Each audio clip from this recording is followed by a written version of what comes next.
This week, we have a very special guest, Shannon Huffman Polson. Welcome, Shannon. Thanks, Cindy. It's great to be with you. Oh, it is so awesome to be with you today. I'd like to just start off the bat by saying that I've had the pleasure of meeting Shannon through the TEDxSanLuisObispo cohort that we are a part of.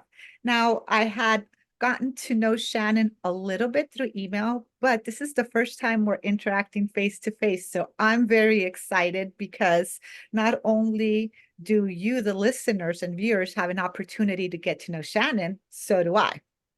So with that said, Shannon is a veteran. She has been a helicopter pilot.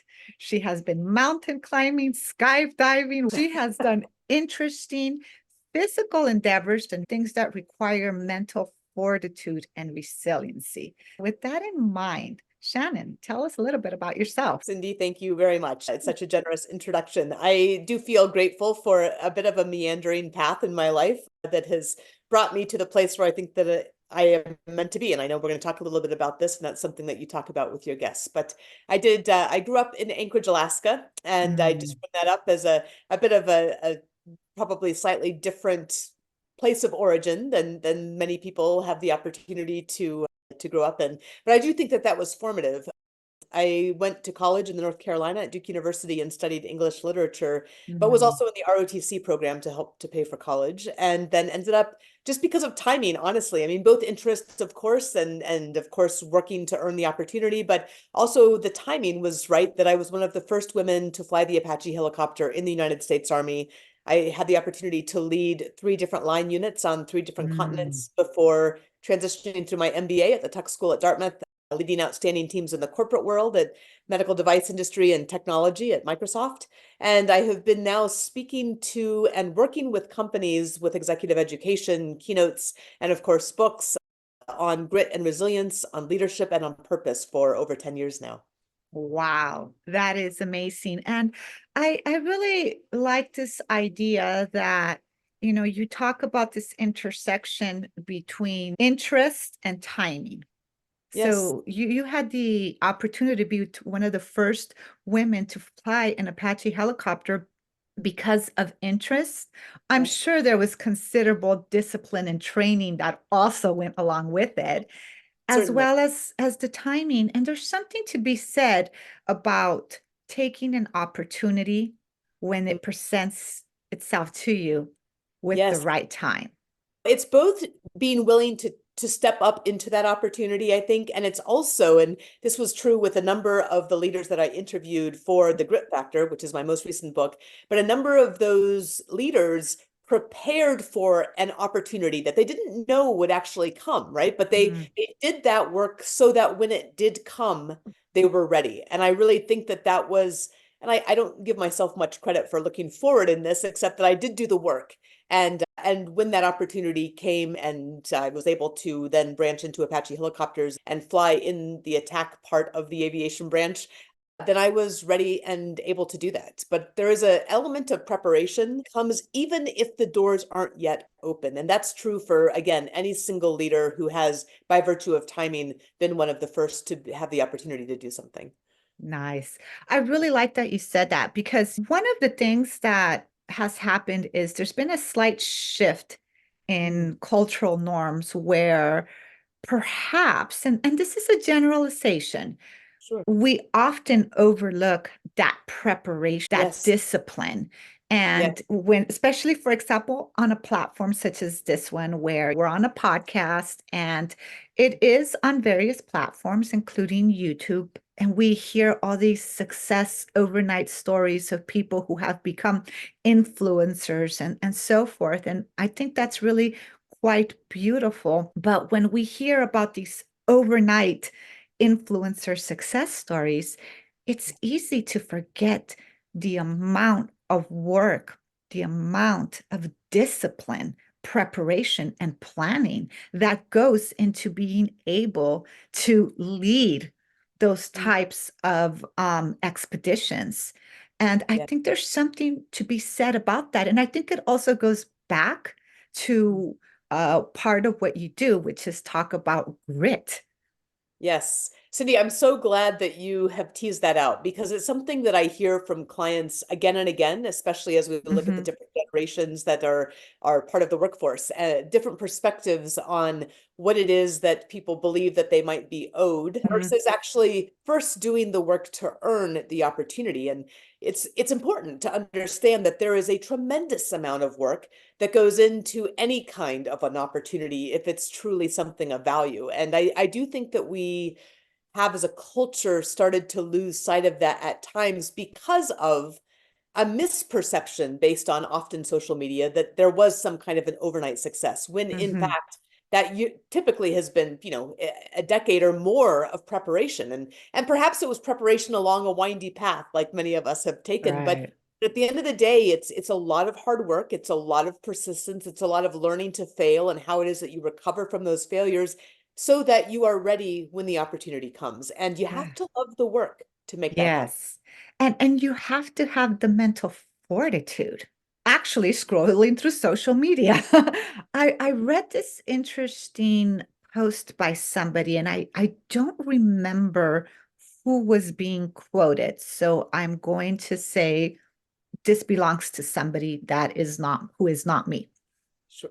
And it said that it does not matter how bright a child is, how many languages they can speak, how many instruments they could play, how many things they could quote unquote accomplish if they Yes. don't have emotional and mental intelligence and that fortitude. And it's quite interesting when we think about these topics because it's something that we start to develop when we are maturing as, toddlers to children, young adults, and adults.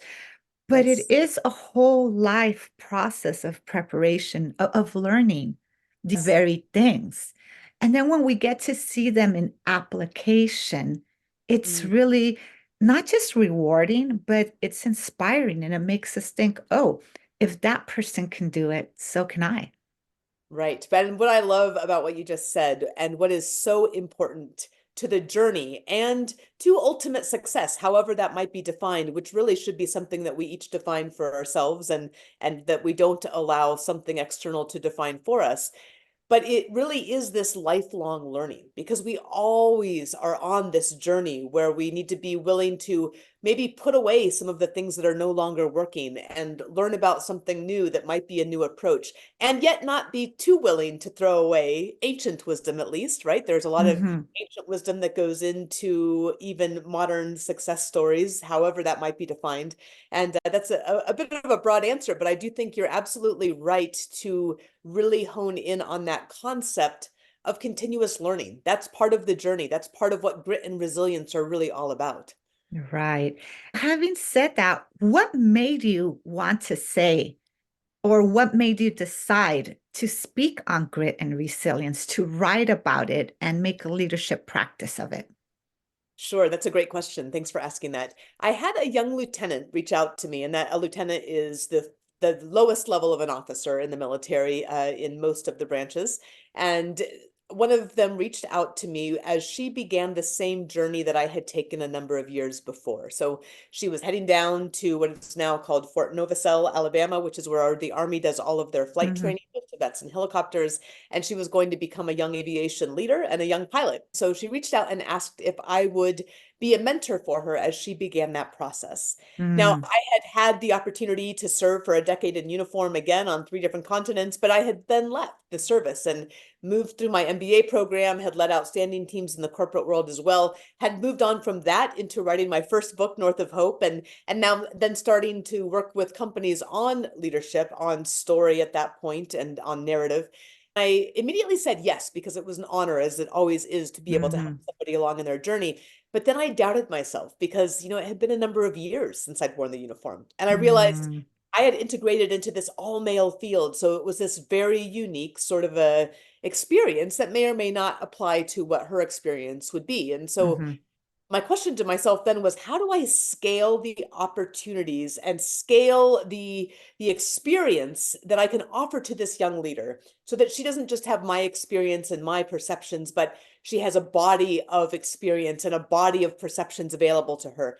And that was really the foundation of what would ultimately become the book, The Grit Factor. It was to other leaders in the vanguards of their fields. They happen to be women, they happen to be military. They include general officers from across the services, a combat rescue swimmer from the Coast Guard, one of the first women Army Rangers, aviators from World War II to the present, and many, many more. And 201, they all shared their stories with such candor and generosity. And women often don't share their stories as often as men do, or as freely as men do. And so because they did that, and because I was able to do the secondary research as well for the Grit Factor to understand kind of the most important and the leading psychology behind all of what these lessons were and these stories were, I was able then to scale what I offered to her. And then by publishing the book, of course, scale the people to whom it was offered. And now I talk to companies literally around the world about this in every industry and every vertical that you can imagine.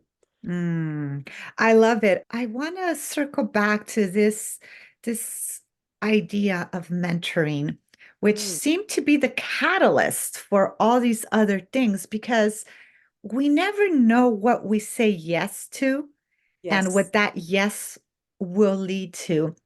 I have a former student who to this day still texts me and says, Cindy, can I speak with you? Cindy, XYZ.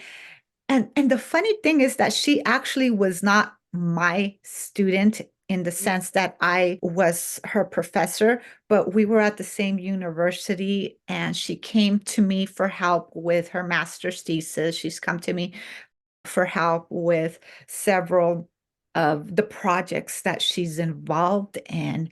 And I remember when she first asked to start to work with me, I kept on thinking, well, I'm not on your committee. right. I'm not one of your professors. But okay.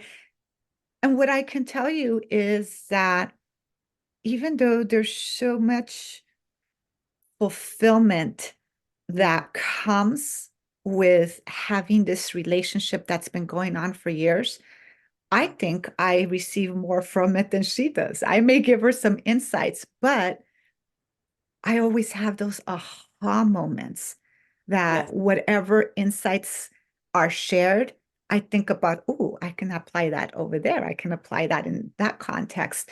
And it's Right. just such a special thing, one, to be able to work with people, Mm, and two, to take it and make something bigger out of it. So there's so many layers to that mentorship relationship. One, that one-on-one individual yes. micro relationship, but then all that came out of it, which are not only about what you've done, but what you for yourself in your career with writing your books, but how those very things as leadership practices are affecting people in their lives.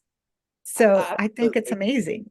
No, it's so true. And it's interesting to hear you speak about your opportunity to be a mentor to somebody else, because that is one of the several practices that comes up as a really important part of leadership and leadership development in the Grit Factor. And the way that these stories developed and these lessons learned, and again the foundational research behind it, was that grit is not this discrete thing that we pull off of the shelf for mile 23 of the marathon, although I Mhm. like to say it's very helpful there as well. Right. But it's really more of the content and the fabric of who we are. And Mhm. that ended up really producing a framework that I now call the grit triad, and that is commit, learn, and launch. And that's aligned with really owning our past, and that's about story and purpose. It's about deep engagement in the present, and that's building our team and supporting our teams. It's about the active listening, both art and science of it. And then it's about the mindset of success.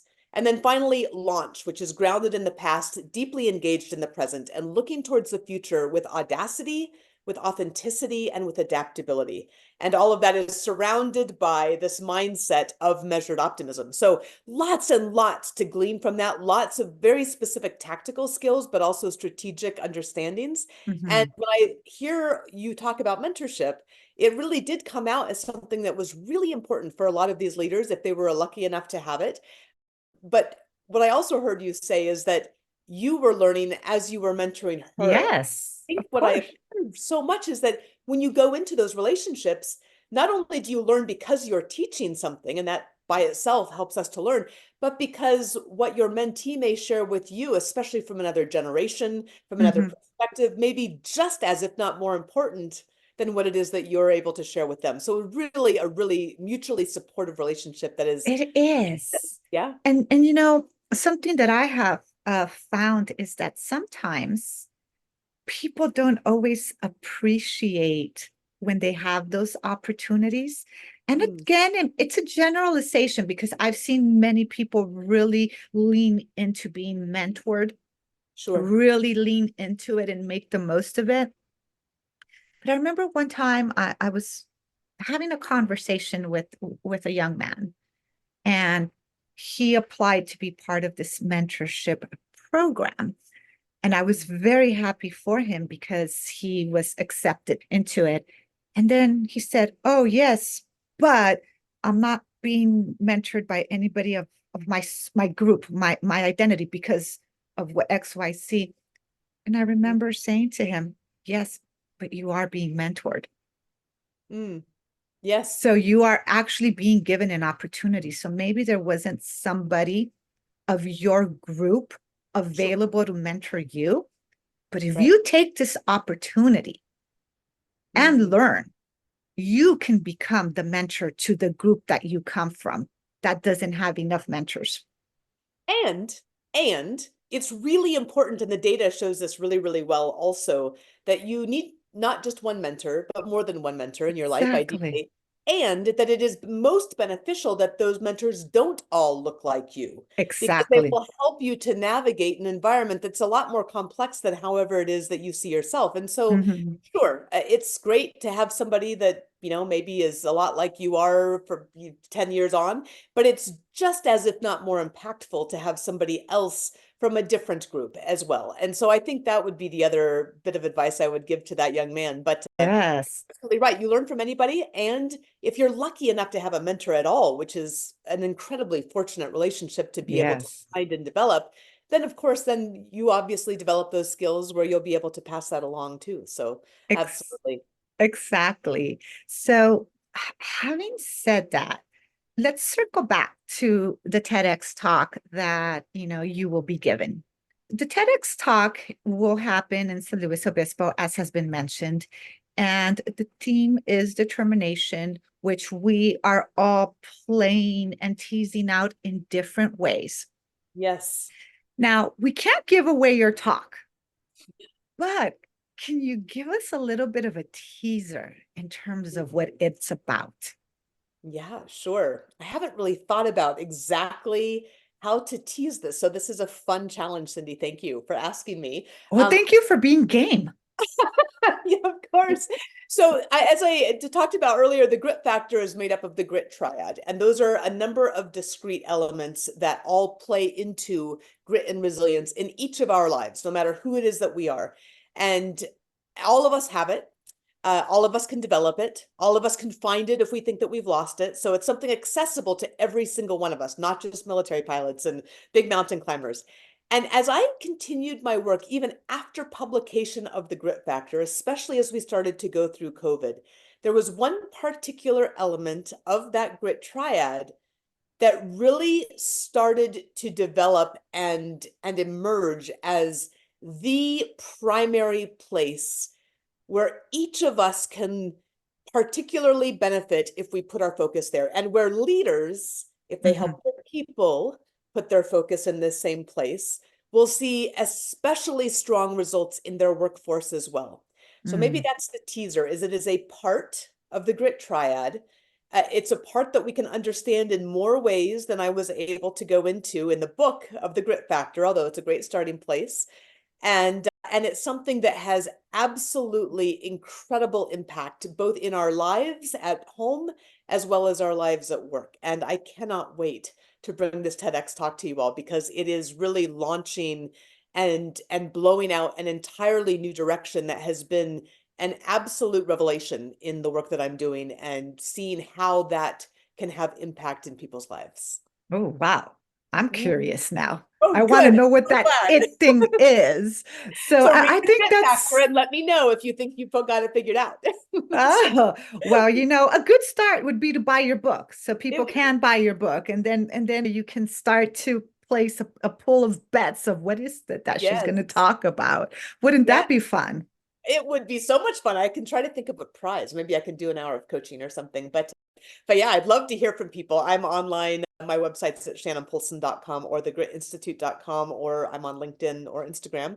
I absolutely love engaging with folks there. I also have a newsletter on Substack called Facing the Wind. And I Mm. love hearing from readers. I hear from readers every time a newsletter goes out, and it is really, truly a lovely conversation. I'm really have been enjoying it very much. So Yes, and I'd like to also encourage our listeners and viewers to leave comments. Let's try to figure out, this puzzle. What is it that Shannon is going to speak about?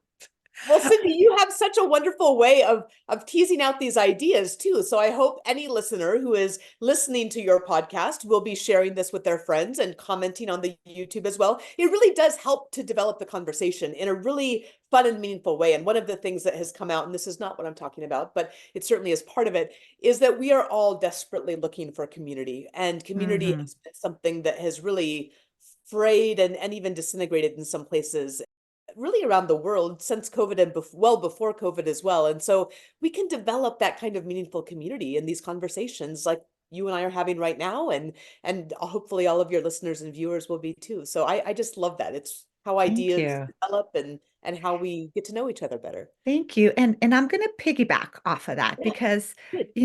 when we are building community, ultimately we are addressing a very fundamental human need. And Yes. and you can find this in psychology.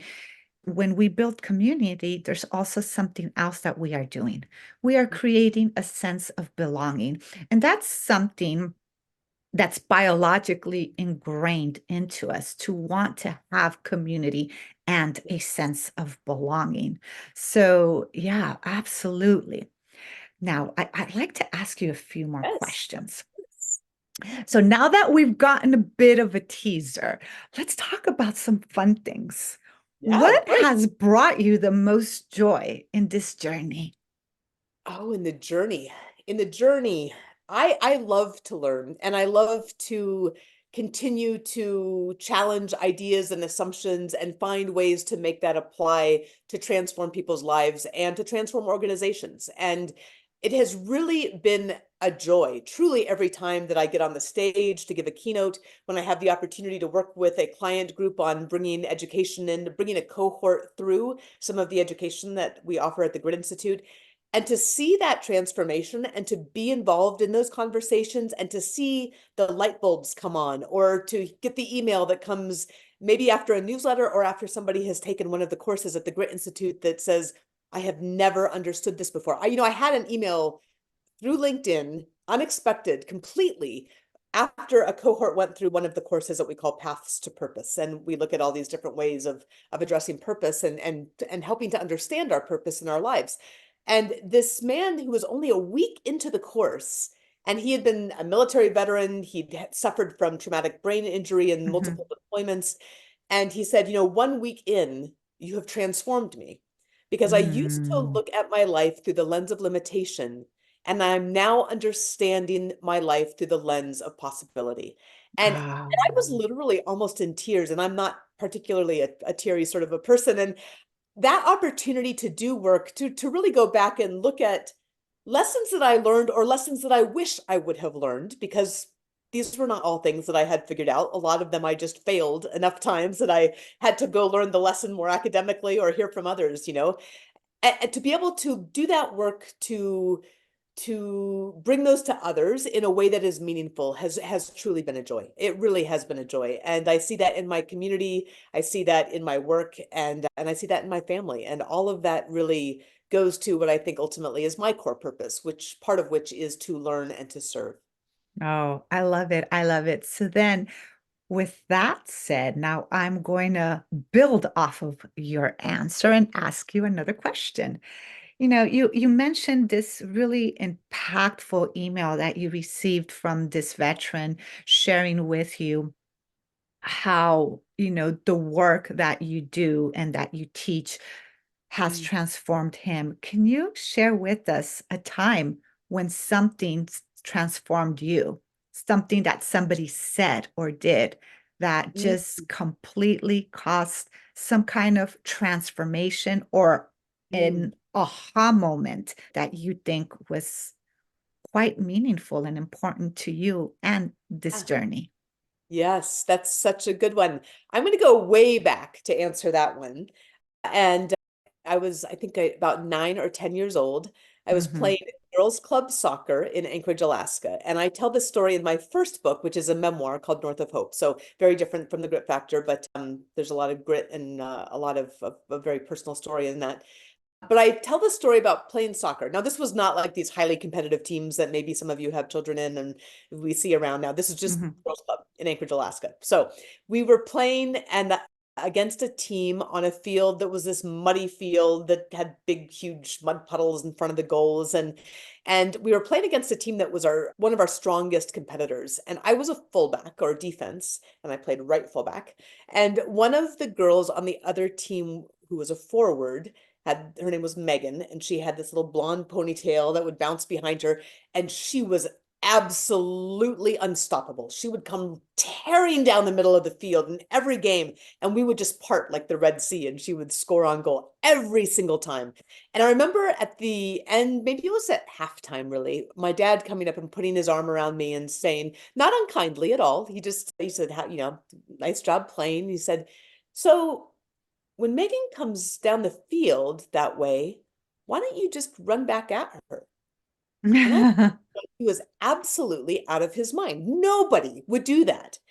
And then the next time she came tearing down the field, there was something in what he said that had lodged in me.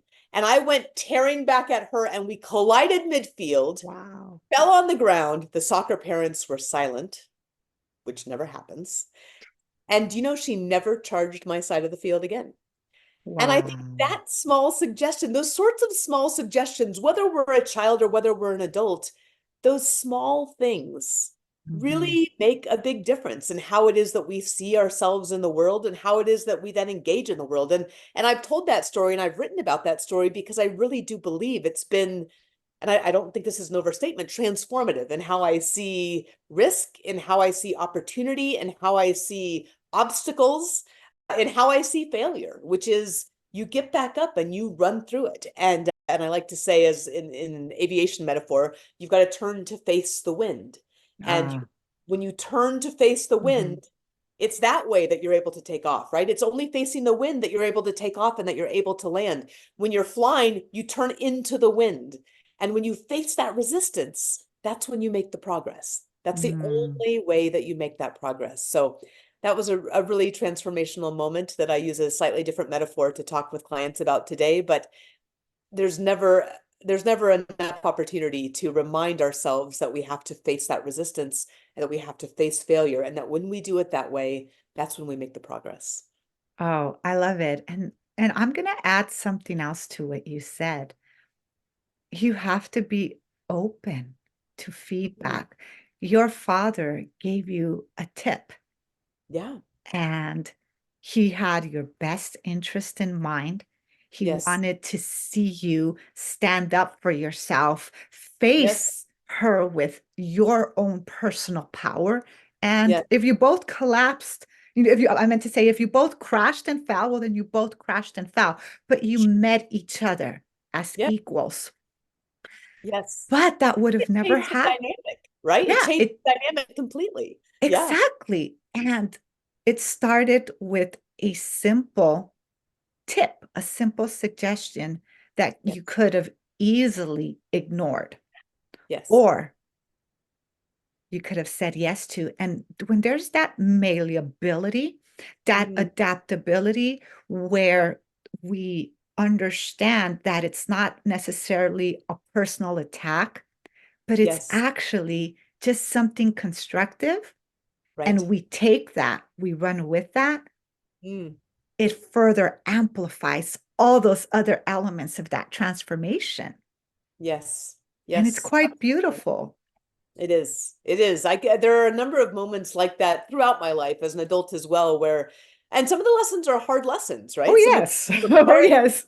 say, wow, I did not handle that well. And I need to not just handle it differently next time, but actually shift my entire understanding in order to learn and to grow and to do better. And those are opportunities, and they're not easy ones, but they are these incredible gateways into a different way of both doing and being. Oh, absolutely. I love it. And I'm really just really appreciating your candor and the openness with which you share these things that, yes, you know what? I've had to fall down and get up. But then that's Yes. where the magic is at. And that's part of life. And when we run with it and we embrace it, ah, Yes. we get to meet people like you. Well, and likewise, Cindy. No, it's true. It's true. It does. I do think it does open you up to the opportunities that the world has to offer, and perhaps even open you up to ways to contribute to the world in the way that the world needs those contributions most. And that's really how I like to think of both my work and the work that I do for others, is coming into something with the understanding that each one of us Mm. is yearning desperately to be able to contribute our best to the world, and that the world needs each one of us to contribute our absolute best. And so that marriage, when we can find it, when we can develop it, when we can look for it, when we can be ready for those opportunities to open up, like we talked about at the beginning of this podcast, that's really is where magic happens, where progress happens, and where our growth can happen, not just for ourselves, but for our communities and for the world. Absolutely. So let's ask you one more fun thing. Great. My question to you is, what is it that you do Mm. when you want to go back into your Zen place, into Mm. your place of resetting? You know, from what we've been able to gather, you spend a lot of time empowering people through all of these structures that you have created. Mhm. But what do you do to bring yourself back into your Zen and empower yourself? Yeah, great question. And an important one that I often wrestle with, because I tend to do so much or be doing things, right? To almost to a fault most of my life, actually. And Hmm. I think that there were various reasons that weren't always healthy, that's the way that I have been inclined. To come back to that place, I pray every day, Mm, a really important practice for me. And I read. When I don't read, I am off center. I have to read. I think any writer has to read. And in mhm. fact, in order to write well, you do have to read, but I also just do it for enjoyment. I walk outside or do anything outside, and I'm very grateful that we live in the mountains in Washington State, where I can walk out my back door to a trail and go as far as you could possibly want to go. Oh, I And love that. I love it. it's pretty good, right? It's pretty good. And sometimes I will either do one of, in terms of the creative mode, either write, sometimes for myself, Mhm. sometimes for work, or play piano, do some kind of a Mm. musical sort of a thing. And sometimes I like to watercolor paint as well. So those are sort of my secret things that I Oh. do in my own time and really enjoy. Oh, thank you. I really appreciate, again, just how open you've been. And I like this idea that you pray. For me, I don't necessarily pray in the traditional sense of the word, but I meditate. And for me, Sure. meditation is my type of prayer. And Sure. I find that it makes a big difference for me. Everybody's different, It but is. I do like that you had some very practical things to share because everybody can do something. It could be prayer, it could be meditation, it could be walking, because Yes, ultimately we cannot give from an empty cup. that's right. If you're That's going to be developing people, if you're going to be working with people, leading with people, you have to be able to replenish yourself. And the fact that you do it, I think it's great because it not only shows our listeners and viewers that you do that for yourself, but you're also practicing what you're preaching. Yes, and I have to remind myself sometimes. I will tell Don't you. we all? Right, we do. And I think it's helpful too to say what are those places that I must connect each day? Well, for me, the practice of prayer is really important. That doesn't mean I always feel like it. That doesn't mean that I always think that I have time for it. I do have my fallback is there's a prayer app that I will use in the evening. Actually, my husband and I will as we go to sleep, and which is sort of my fallback when I'm really lazy, when I don't make the time and the space that I know that I need to be able to take care of my own soul so that I can share that with others. And I think that's a wonderful way to say that, is we do need to do that self-care so that we can take care of others. And I'm a mom of 2 boys as well. That, more than anything else, is the most challenging thing I've ever done, and the most incredible honor as well. But it takes really paying attention to how it is that you're taking care of your own soul so that you can take care of the other souls in the world. I love it. I love it, because I think that many times we are very disconnected from our natural self. And when I'm talking about being disconnected from our natural self, I'm not talking about not bathing and just Yeah. being au naturel. That's not what I'm referring to. I'm referring to this natural state where we do need something to belong to connect with, whether it's some type of community that we talked about earlier. And Right. it's different for everybody, but our natural state is that our natural state is to understand what our soul needs. I think of it really as just coming into that space Mm, of your true self, and your true self without the ego and without the mm, external factors that come, that the person that you are, that I believe that we were each created to be. And that's a easy thing to lose track of. And then to be in that space and in connection with that, the creator that made us, right? However it is that you envision that, however it is exactly. you find that, everyone has their own way of doing that, but that is a place of humility. It's a place of praise. It's a place of wonder. It's a place of gratitude. And that is a really important place to connect every single day, and try to grow that into the rest of our lives. I really believe. It's absolutely beautiful. Shannon, I am just absolutely floored and honored and feeling joyous at the same time that we've been able to have this conversation, because we were able to see the different layers of you, the different dynamics of you. Shannon, the mother, Shannon, the woman who prays, Shannon, the woman who's flown an Apache helicopter, Shannon, the author and leader. And I think that that's something quite lovely to have an opportunity to engage with, even if it was for a short little interview. So I want to say thank you for joining us today. And remember, we will be having a really wonderful TEDx event. Shannon will be our keynote speaker. So if you are interested in learning more about what she does and in her talk, please come to our event. Thank you very much. And thank you, Shannon. Thank you, Cindy. It's such a pleasure to spend time with you. Thank you for joining us on PreZence. For more information on how you can create greater levels of impactful presence in your professional and personal life, visit www.cindyurrutia.com and follow me on social media. If you haven't subscribed, please do so. Feel free to post a comment and we'll read it on the show.